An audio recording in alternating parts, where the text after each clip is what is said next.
All right, let's talk about building with AI. If you've ever tried to create an AI agent, you know the feeling. One minute it's brilliant, the next it's, well, completely off the rails. So the big question is, how do we get these agents to go from unpredictable experiments to genuinely reliable systems we can actually use? That's what we're digging into today, the design patterns that bring some much-needed coordination to all that chaos. And this quote, man, it just hits the nail on the head, doesn't it? Anarchy is the perfect word. You've probably seen it yourself. Agents getting stuck in these crazy loops, totally forgetting what you asked them to do in the first place, or just spitting out nonsense. It turns out just letting an AI be autonomous isn't enough. We need a plan. We need some blueprints. So let's go from that anarchy to some solid architecture. How do we actually build that structure? Well, it's not about reinventing the wheel. It's about applying proven engineering ideas to this new, wild world of AI. And that's exactly what agentic design patterns are for. They're the foundation we've been missing. So what are we really talking about here? Agentic design patterns. Put simply, there are blueprints. They're tried and true solutions for the same problems that pop up again and again when we're designing agents. Instead of starting from scratch every time, you can use these patterns to build something that's not just a cool experiment, but a robust, production-ready application. It's all about bringing some predictability to AI. Okay, first things first. Before we get a whole team of agents working together, we need to make sure a single agent can actually do its job well. So let's focus on that, making a single agent smarter. First up, we have the reflection pattern. This one is super clever. The agent does its work, right? It generates something. But here's the key. It doesn't just hand it over. Nope. It takes a step back, looks at its own work, and basically critiques itself. It gets into this little feedback loop to improve the output before you ever lay eyes on it. Yeah, exactly. It's its own harshest critic. It's trying to spot its own mistakes and clean them up first. Think about it like this. You'd never turn in the very first draft of an important paper, right? You'd read it over, edit it, make it better. That's what this pattern lets the agent do for itself. It's like a built-in quality control check. So when do you actually use this? You pull out the reflection pattern when quality is way more important than speed. We're talking about high-stakes situations. For example, if you're having an agent generate code, you absolutely need it to be secure. Or if it's writing an article, you need to know the facts are straight. Is it slower? Yeah. Does it use more compute? For sure. But the payoff is a massive boost in reliability, and for some jobs, that's a trade you have to make. All right, next pattern, tool use. This one is a total game changer. You know how most LLMs have a knowledge cutoff? They're basically stuck in the past, with no idea what happened yesterday. The tool use pattern completely blows that limitation out of the water. It gives the agent a set of tools, things like the ability to call an API, search a database, or even run some code. It's like giving your agent hands and eyes to interact with the real live world. And the use cases here, they're practically endless. You need the latest information that's not in its training data? No problem. You wanted to look up a customer's order from your database. It can do that. It can even execute code or trigger actions in other software. This is what turns an agent from a glorified chatbot into a real active part of your workflow. Okay, so our single agent is now a lot smarter.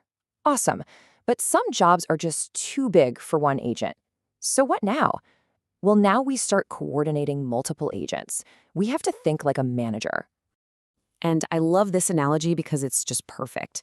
The orchestrator pattern is like having a conductor for your AI orchestra.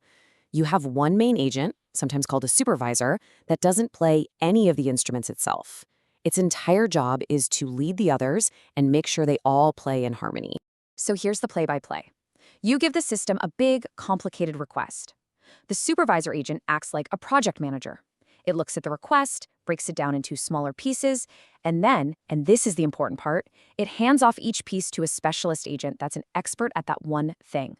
One agent might be great at research, another at coding.